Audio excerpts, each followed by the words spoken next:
வணக்கம் friends, TNPSC aspirants channel.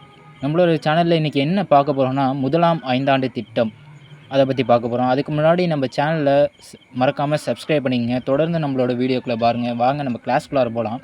First வந்து பார்த்திங்கன்னா, முதலாம் ஐந்தாண்டு திட்டம் அதோடைய தொடக்க காலம் பார்த்திங்கன்னா 1951 முதல் 1956 வரை. இது ஒரு வேளாண்மை சார்ந்த திட்டம். இந்த முதலாம் ஐந்தாண்டு திட்டம் எதை சார்ந்ததுன்னு பார்த்திங்கன்னா, வேளாண்மை சார்ந்த திட்டமாக இருக்கும். இந்த திட்டம் வந்து ஹேராட் தோமார் மாதிரியை அடிப்படையாக உருவாக்கப்பட்டது. இது எதனோட அடிப்படையாக உருவாக்கப்பட்டதுன்னு பார்த்தீங்கன்னா, முதலாம் ஐந்தாண்டு திட்டம் எதனோட அடிப்படையாக உருவாக்கப்பட்டது அப்படின்னு பார்த்தீங்கன்னா, ஹேராட், இன்னொன்று வந்து தோமார் மாதிரி, இதோட அடிப்படையாக உருவாக்கப்பட்டது தான் முதலாம் ஐந்தாண்டு திட்டம். இதனுடைய நோக்கங்கள் பார்த்துருவோம்.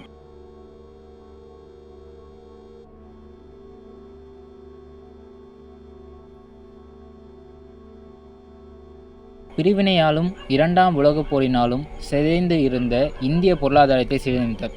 என்ன சொல்கிறாங்கன்னா, பிரிவினையாலும் இரண்டாம் உலகப் போருக்கு அப்புறம் சேர்ந்திருந்த இந்திய பொருளாதாரத்தை வந்து சீரமைக்கிறதுக்காக உருவாக்கப்பட்டது தான் இந்த முதலாம் ஐந்தாண்டு திட்டம். அதுக்கப்புறம் என்ன சொல்கிறாங்கன்னு பார்த்தீங்கன்னா,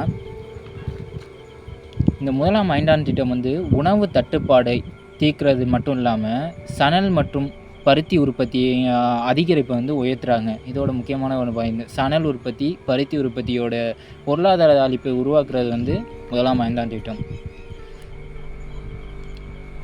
எதிர்கால பொருளாதார முன்னேற்றத்திற்கு தேவையான உறுதியான அடித்தளத்தை அமைக்க நடவடிக்கை எடுத்தல் ஆகவே இதன் நோக்கமாகும்.